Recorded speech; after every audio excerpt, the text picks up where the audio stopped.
As the globe commemorates World No Tobacco Day, advocates are canvassing an end to tobacco use in Nigeria, calling on the government to enforce laws prohibiting smoking in public places. They are also seeking an increase in tax on tobacco.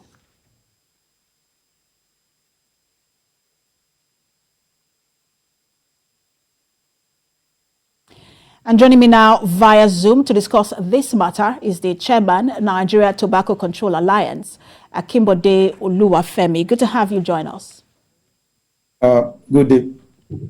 So we know that the planet is already under pressure as it is from all of the CO2 emissions and just issues around climate change as well. So just how significant really is the impact of the entire cycle of tobacco on the environment? Thank you very much. Today is World No Tobacco Day, and the theme for this year's celebration is tobacco, a threat to the planet, a threat to our environment.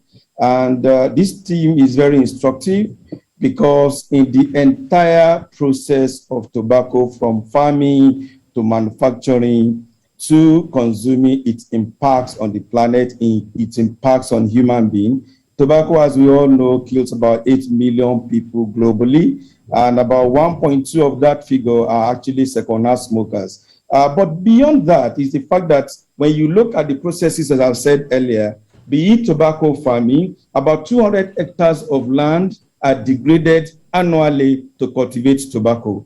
About 600 million trees are cut down to make cigarettes. 22 trillion liters of water are wasted every year. And so when you look at all of these, including the fact that about 4.5 cigarette butts litter the world as a result of smoking. When you look at the impact of this together, they're causing about 5% of the problem of the global climate change that we have.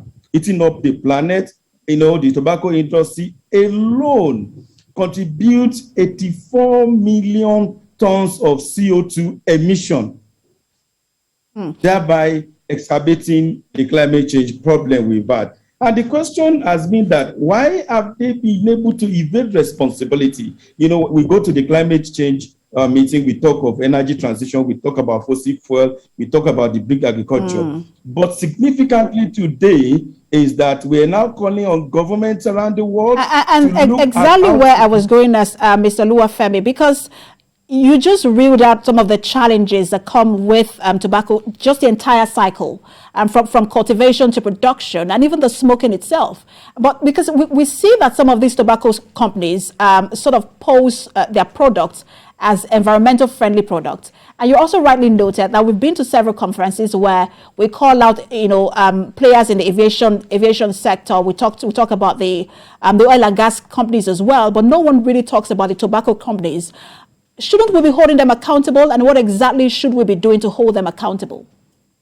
That's exactly the connection we're trying to build today, that there should be a direct linkage between the climate change campaign and holding tobacco companies accountable for the trees that they fell, for the wastage of the water, and for the carbon emissions that they contribute to the atmosphere. We're trying to now get government to begin to look at the UNFCCC mechanism. We're trying to get them to look at what we call polluters pay principle. We're trying to look at issues like environmental tax on tobacco companies. So beyond their being responsible for the health impact of their products, they should also be held responsible for the environmental impact of their products.